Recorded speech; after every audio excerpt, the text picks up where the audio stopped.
weekend, so I heard. Is it true? Did you go running in Central Park this morning? I did, Vita, yes. I decided to join the hordes of New Yorkers doing their morning routine as they went around Central Park. But it was wonderful waking up in New York on a sunny morning rather than the rain we had yesterday. And it was beautiful getting some fresh air this morning. But it's been wonderful being back. It's been, I think 2014 was the last time I was here in New York. They tried to keep it a secret, but the truth got out. When Prince William and Kate revealed their fourth baby's name, the palace went into absolute meltdown. The advisors were furious. King Charles was stunned. The internet literally broke. Half the world was in tears while the other half demanded they change it immediately. Royal insiders are calling it the most controversial decision in modern royal history. But every environment has the potential to shape our hearts.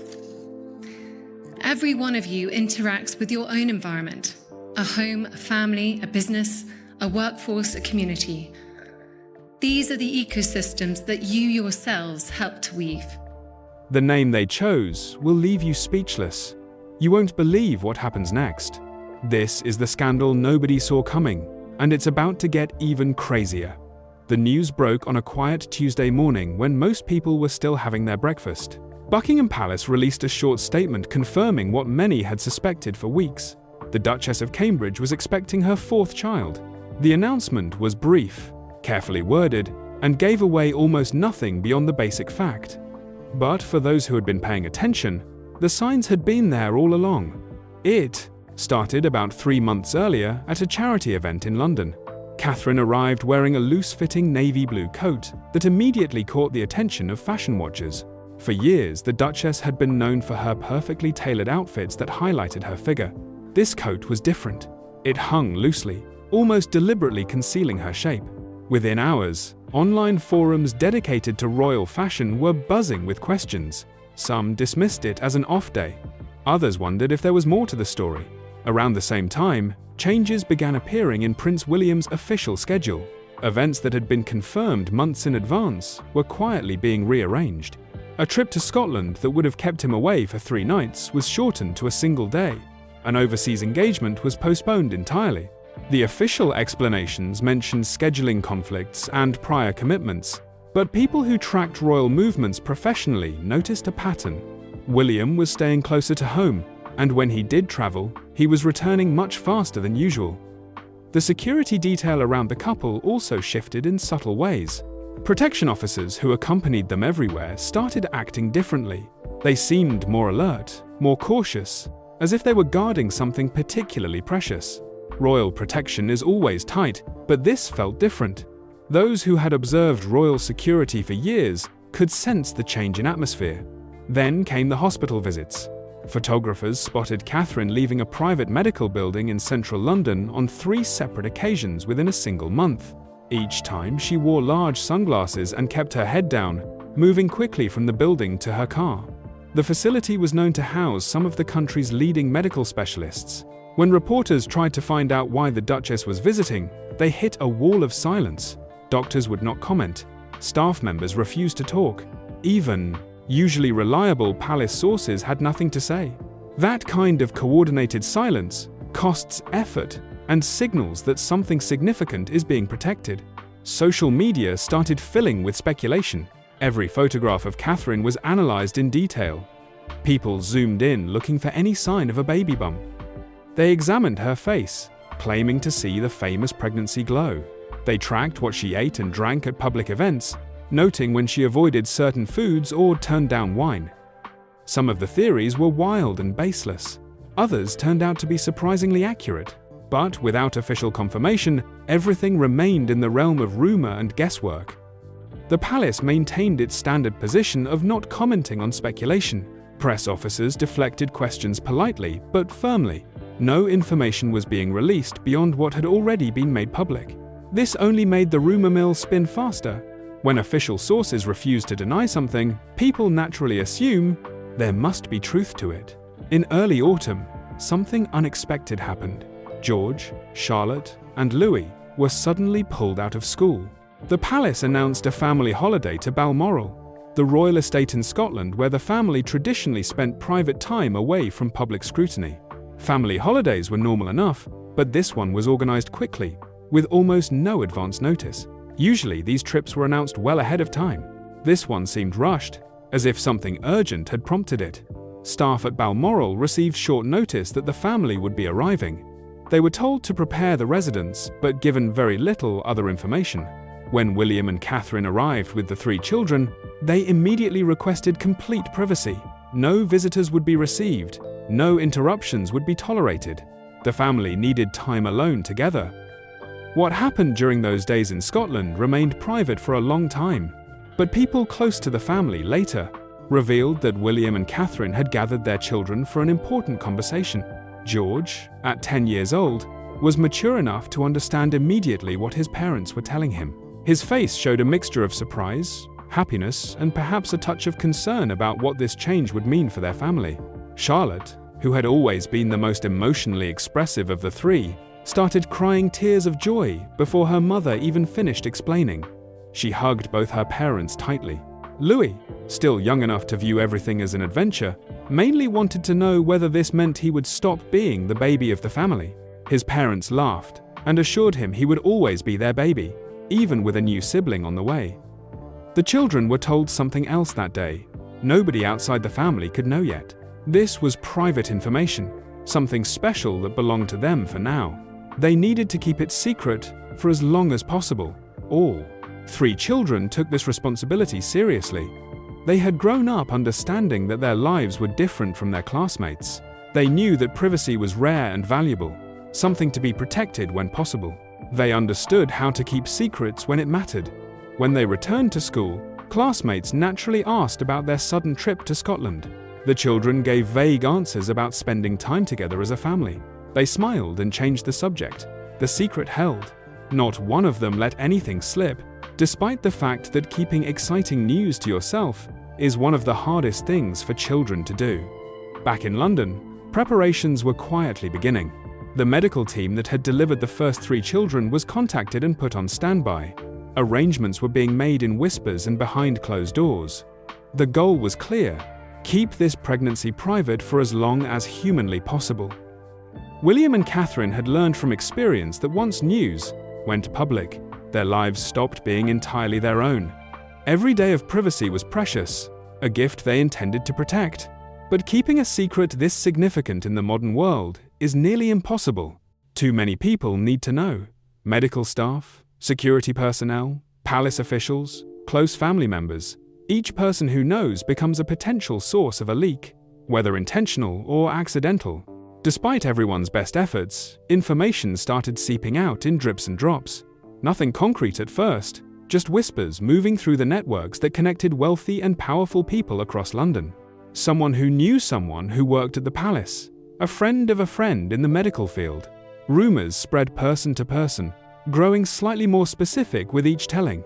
Royal reporters who had spent years cultivating sources inside palace circles started hearing the same whisper from multiple directions. They could not publish anything without solid confirmation, but privately they began preparing. They knew a major story was coming. They started watching more carefully, following Catherine's every public appearance with renewed attention, analyzing everything she wore and how she moved and carried herself. The speculation online reached fever pitch. Every image of the Duchess was treated like evidence in an investigation. Amateur detectives on social media zoomed in on photographs looking for proof. They compared recent pictures to older ones, claiming to spot differences in her appearance. They debated endlessly in comment sections, some insisting the rumors were true, others dismissing everything as wild speculation, with no basis in fact. Then, on that Tuesday morning, the palace finally made it official. The statement was simple and straightforward. The Duke and Duchess of Cambridge were delighted to announce they were expecting their 4th child. Her Royal Highness was experiencing some morning sickness, but was otherwise in good health. No due date was provided. No other details were shared, just the basic fact that another royal baby was on the way. The secret was out, and everything was about to change. The pregnancy was public knowledge now, but something else remained hidden behind palace walls. Late one evening, after the children had gone to bed, William and Catherine sat together in their private sitting room at Kensington Palace. The house was quiet. the kind of peaceful silence that only comes when a busy household finally settles down for the night. Between them on the coffee table lay a notebook, its pages filled with names written in Catherine's neat handwriting. Some names had lines drawn through them. Others had question marks scribbled beside them. A few had notes in the margins, thoughts about meanings or family connections. They had been working through this list for weeks, testing how different names sounded when spoken aloud, imagining their daughter growing up with each option. It should have been easier than this. They had done it 3 times before, after all. But somehow this felt different, more significant, as if the name they chose would carry extra weight beyond just identifying their child. Every option seemed to come with complications or considerations that made them pause. Catherine picked up the notebook and scanned through the list again. Her finger stopped on one particular name. She had circled it several weeks earlier, but they had not seriously discussed it yet. The name felt too big, too loaded with history and emotion. It would definitely cause the kind of attention they usually tried to avoid, but she found herself unable to stop thinking about it. Every time she looked at the list, her eyes went back to that same name. William noticed where her finger had stopped. He knew immediately what she was considering. They had been dancing around this possibility for weeks without saying it directly out loud. He took a deep breath and looked at his wife. The question hung in, the air between them unspoken for a moment. Then he asked quietly if she was sure, reminding her that this particular name would cause a storm of reaction. People would have extremely strong feelings about it, both positive and negative. Catherine nodded slowly. She knew exactly what choosing that name would mean. They talked through the night, working through every angle and implication. They discussed the inevitable backlash they would face from people who would think it inappropriate or exploitative. They talked about the pressure it would place on their newborn daughter from the very beginning of her life. They acknowledged that she would always be compared to her grandmother, that impossible expectations would follow her everywhere. The comparisons would be constant and probably unfair. But they also talked about why it mattered to them. William spoke about his mother, about the hole her death had left in his life that had never fully healed.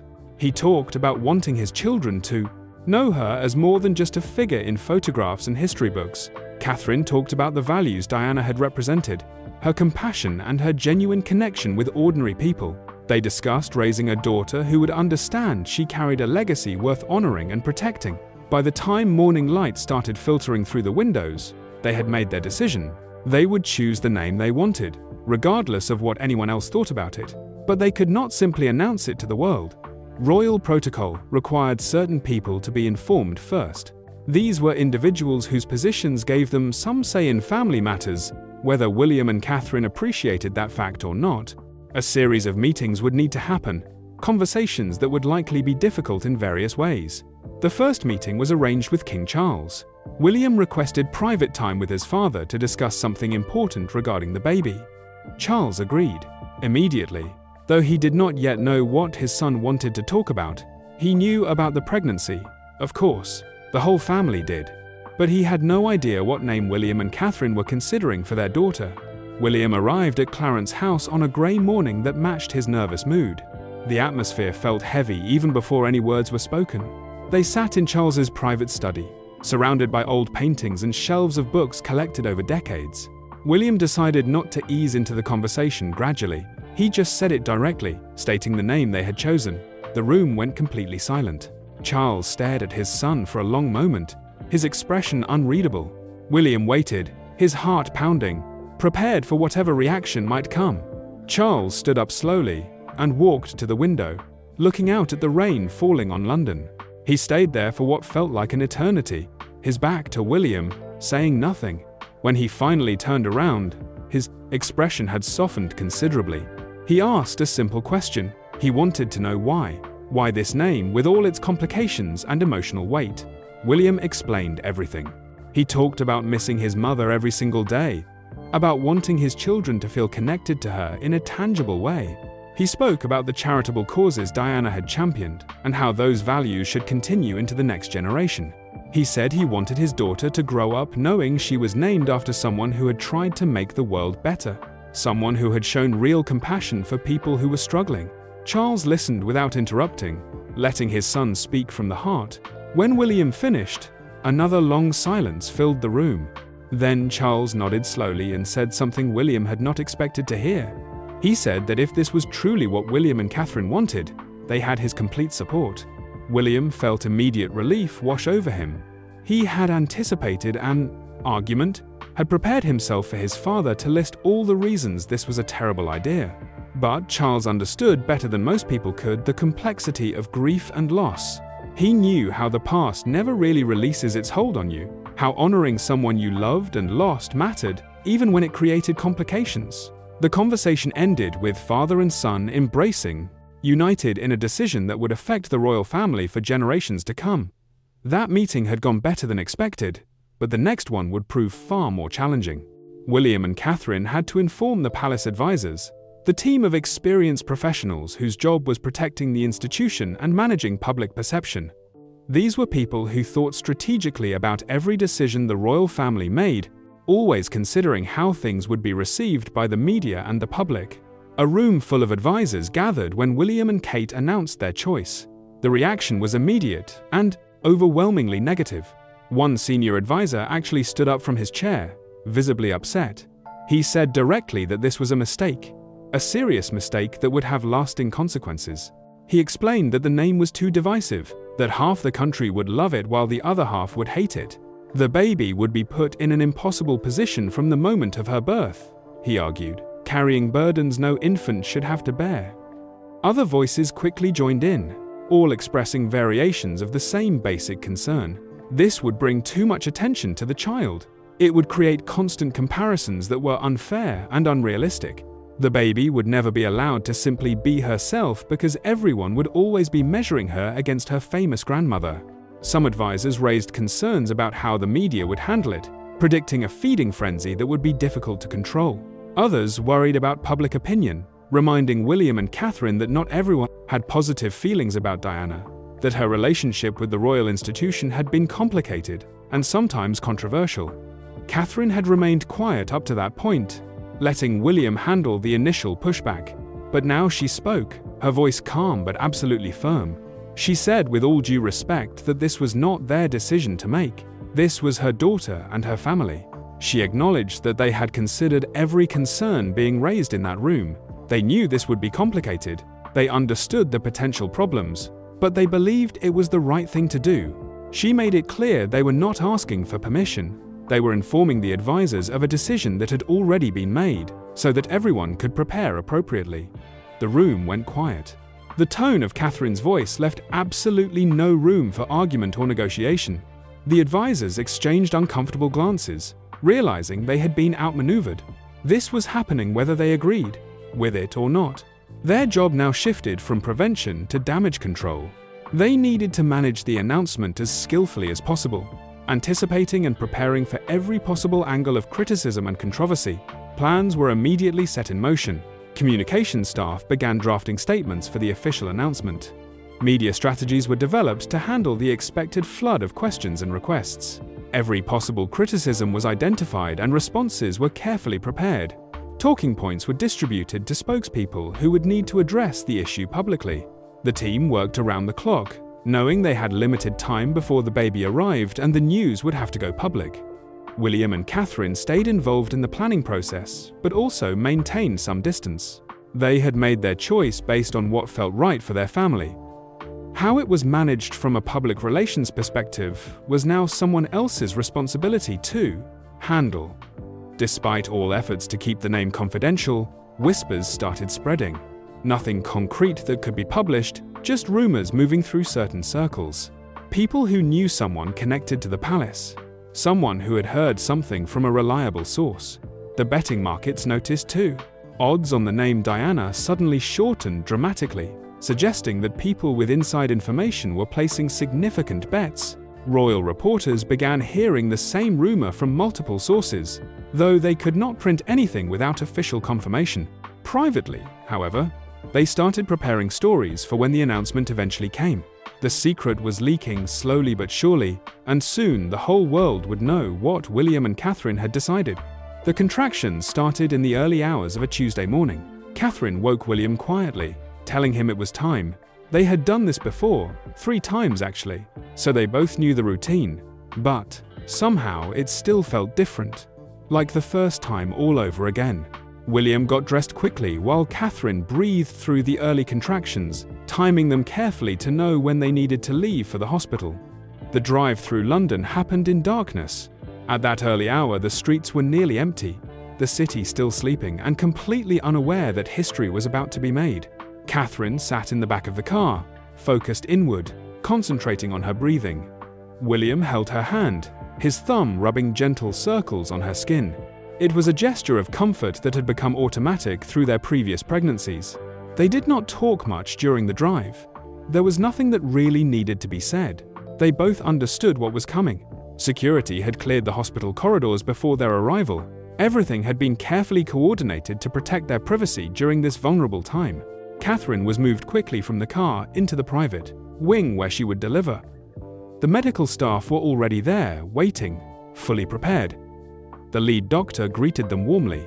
She had delivered all 3 of their previous children and knew exactly how William and Catherine preferred things to be handled. She understood their need for privacy, balanced with proper medical care. Medical equipment was set up, and monitors were attached to track both Catherine and the baby. Everything was checked and double-checked according to standard procedures.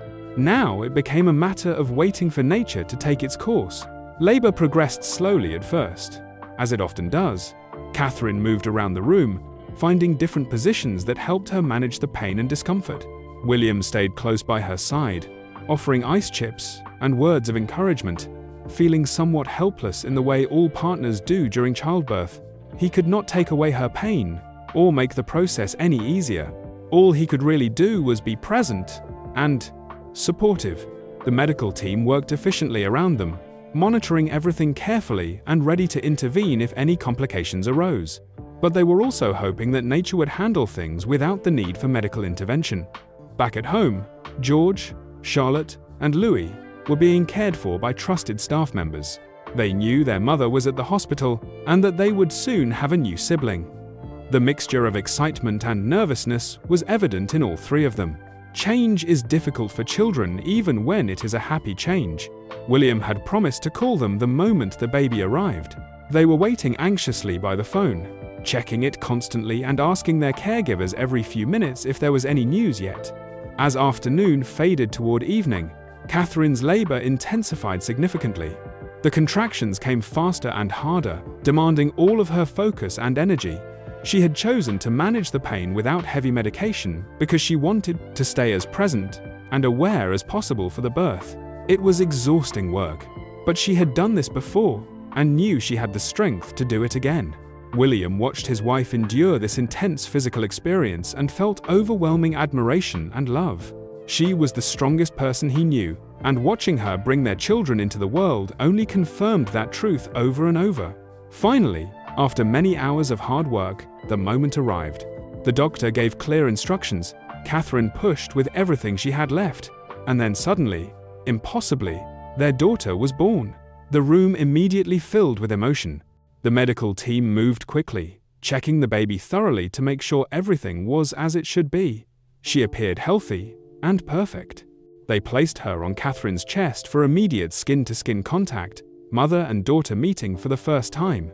Tears streamed down Catherine's face as she looked at her newborn child. William leaned close, his own eyes wet with emotion.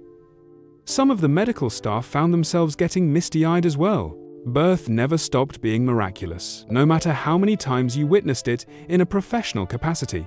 William looked at his 4th child, his 2nd daughter, and could barely process the intensity of love flooding through him. How was it possible to feel this much for someone you had just met? The baby gripped his finger instinctively when he touched her tiny hand. That grip felt like a promise and a bond that would last his entire life. He leaned down and kissed Catherine's forehead, then gently touched his daughter's soft head, overcome with emotion. The first phone call went to King Charles. William stepped out of the room to make it, his voice thick with feeling as he told his father that she had arrived and that she was perfect. Charles congratulated his son warmly, his own voice catching with emotion. He asked about Catherine's health and the baby's condition, and when he might be able to visit. Soon, William promised. Very soon. The call to the children came next. George answered on the first ring, asking breathlessly if his sister was here. William confirmed that yes, she had arrived, and that George was officially a big brother again. Charlotte grabbed the phone next, talking so fast her words tumbled over each other in excitement. Louis got on last and mostly wanted to know if the baby was small, because he wanted reassurance that he was not the smallest family member anymore. William laughed and assured him that yes, the baby was definitely smaller than him. Catherine spent those first hours simply holding her daughter, studying her tiny features, and feeling the weight of her in her arms. This time felt especially precious, though she could not fully explain why. Perhaps because she knew this was their last baby and their family was now complete. Or perhaps because of the name they were about to give her and the weight that choice carried. Later that evening, when things had calmed down and all the medical checks had been completed, William and Catherine found themselves alone with their daughter. The question hung between them silently for a moment. William looked at his wife and said quietly that he was ready if she was ready.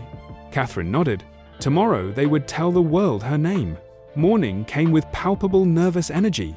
William and Catherine had decided to announce the name quickly, before rumors and speculations spiraled even further out of control than they already had. The palace communications team had everything prepared and ready to go. Press releases were written and approved. Social media posts were scheduled. Talking points had been distributed to all the spokespeople who would need to address questions. Everyone was in position, just waiting for William and Catherine to give the final approval. George, Charlotte, and Louis arrived at the hospital early. They burst into the room full of excitement, immediately wanting to see their new sister. Catherine held the baby carefully as the older children gathered around. Charlotte was given the honor of holding her first. She sat very still, cradling the baby with intense concentration and joy on her face. George stood nearby, watching with a maturity that seemed beyond his years. He said softly that she was perfect. Louis climbed up beside Charlotte, peering curiously at his new sister. Then Louis asked the question they had all been waiting to hear. What was her name? William and Catherine exchanged a meaningful look. Should they tell the children now? Catherine nodded. She took a breath and said it out loud to her children for the first time. Their sister's name was Diana. The room went quiet for a moment. George's eyes widened as he processed this information. He asked softly if it was like their grandmother. Just like her, William confirmed. George's young face showed him trying to understand the significance of this. After a moment, he said it was a good name. A really good name. Charlotte started crying happy tears. She had seen pictures of Princess Diana and heard stories about her. She knew how much her father missed his mother. Naming the baby after her felt important and special, even if Charlotte could not quite put all her feelings into words. Across London, in palace offices, communications staff prepared to hit send on carefully crafted messages. The announcement would go out simultaneously across every platform: official palace, social media channels, press releases to news organizations, posts on all verified royal accounts. The message had been written and rewritten multiple times to get the wording exactly right. It was short and direct. The Prince and Princess of Wales were delighted to announce that their daughter would be named Diana Elizabeth Grace. Diana honored the late Princess of Wales. Elizabeth honored Queen Elizabeth II. Grace reflected the beauty and love that defined their family. Both mother and baby were healthy and doing well. The reaction was not immediate. It took a few seconds for people to see the posts, to read the name, to fully process what they were seeing. Then the internet absolutely exploded. Social media platforms struggled to handle the sudden massive surge in traffic. Diana. They named her Diana. Within minutes, the name was trending worldwide, not just in Britain, but everywhere. News organizations scrambled to get stories published. Television networks interrupted regular programming with breaking news announcements. Radio stations led with the story.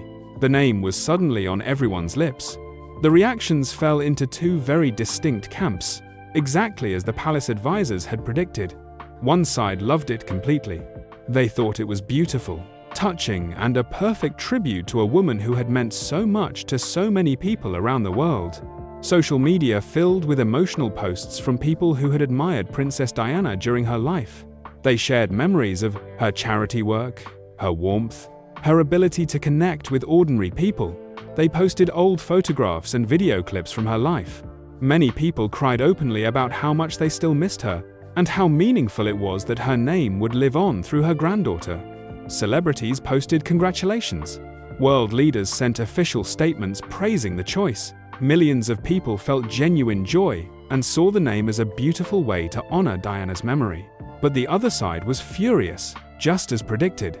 They thought the name was inappropriate, exploitative, and deeply unfair to the baby herself. How could William and Catherine burden their daughter with such an enormous legacy from birth? How could they use Diana's memory in this way? The baby would never be able to live a normal life. She would always be compared to her grandmother. She would carry impossible expectations from the very first day of her life. Critics flooded comment sections with angry messages. Television pundits argued heatedly about whether this crossed a line. Newspaper columnists wrote harsh opinion pieces questioning William and Catherine's judgment and accusing them of seeking publicity through their daughter's name. The divide was not simply about the name itself. It tapped into much deeper disagreements about the royal family, about tradition versus modernity, about how much the past should influence the present. Some traditionalists thought honoring Diana was inappropriate given her complicated and often difficult relationship with the royal institution. Some progressives thought it was a beautiful gesture towards someone who had pushed for meaningful change. Nobody seemed able to agree. The debate raged everywhere, across Britain and around the world. The name Diana had sparked something that went far beyond a simple choice of what to call a baby. It had touched raw nerves and reopened old wounds that many people thought had healed. The controversy was just beginning. Days passed and the initial frenzy began to calm down, though articles and heated discussions continued across various media platforms. William and Catherine brought baby Diana home to Adelaide Cottage to begin their new life as a family of 7.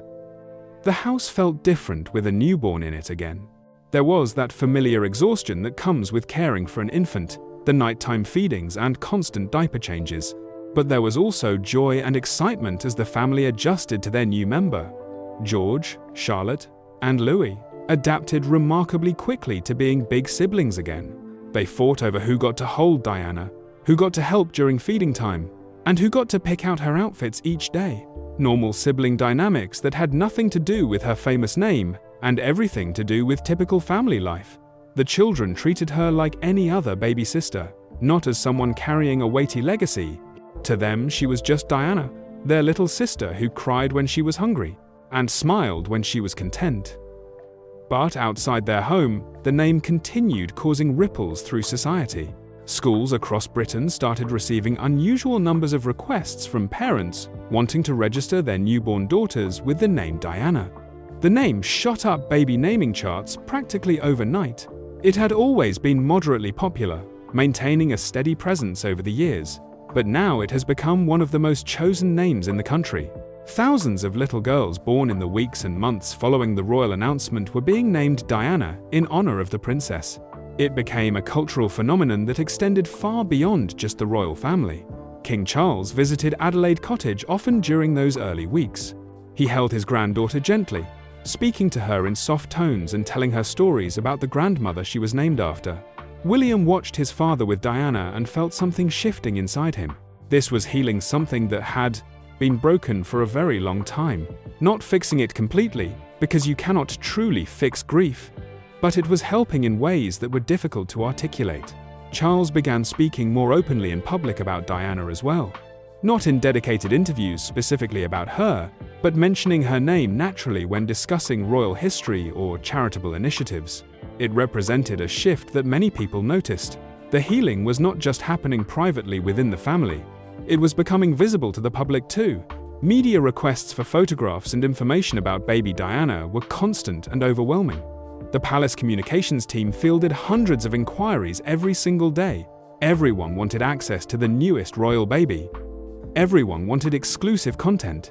Magazine editors offered substantial sums for the first photographs. Television networks requested interviews, but William and Catherine had learned valuable lessons from their previous experiences with media. Attention, they would share information only on their own terms, in their own time, and in ways that protected their daughter's well-being and privacy. A few carefully chosen photographs were eventually released to satisfy public interest. Official portraits were taken when Diana was about 3 weeks old. The images showed Catherine holding her daughter, both of them looking peaceful and content. The photographs were beautiful without being overly staged or formal. They showed a mother and baby in a natural moment of connection. The images were distributed to media outlets with strict rules about how they could be used, and they appeared on front pages around the world. As months passed, the controversy around the name gradually began to fade. Not because people stopped having strong opinions about it, but because life simply moved on, as it always does. New stories began dominating headlines. Political developments, international events, celebrity scandals, all pushed the royal baby name down the list of pressing topics. Baby Diana became just another member of the royal family, slowly being accepted and normalized in the public consciousness. The initial shock wore off. What remained was a general understanding that whatever anyone personally thought about the naming choice, the baby herself was innocent and deserving of love and support. William and Catherine began carefully introducing Diana to public life through selected official engagements. They chose events that made sense for a young baby to attend, where her presence felt natural rather than forced. The public saw her in person for the first time at a charity event supporting causes that Princess Diana had championed during her lifetime. The symbolism was intentional and unmistakable. Baby Diana, dressed in a simple cream-colored outfit, slept peacefully through most of the event, while Catherine held her and spoke with charity workers and families who had been helped by the organization. Conversations about the monarchy's future naturally began to include Diana in unexpected ways. Royal commentators and historians discussed how her generation of royals would shape the institution moving forward. What kind of monarchy would exist when George eventually became king as an adult? What roles would his siblings play in supporting him? How would being named Diana influence this particular child's path through life? These were questions without clear answers, but people enjoyed speculating about them anyway. Several months after Diana's birth, William gave his first in-depth interview addressing the naming decision. He spoke candidly about his reasoning and emotions. He explained that he wanted his mother to be part of his children's lives in a tangible way.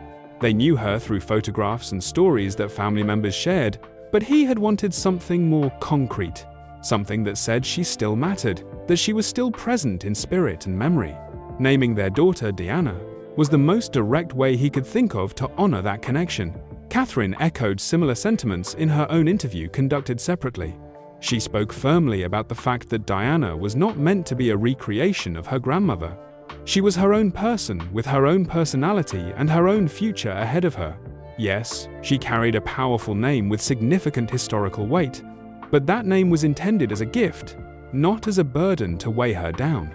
They would teach their daughter about the woman she was named after, about her compassion and courage and genuine care for others.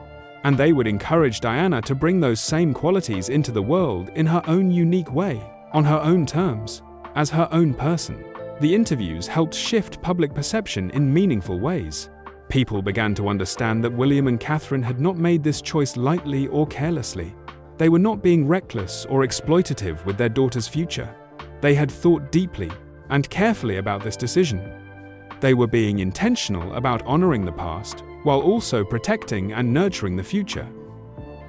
The understanding grew that this was ultimately about love and family, about keeping memory alive in a world that often moves on too quickly from those who are gone.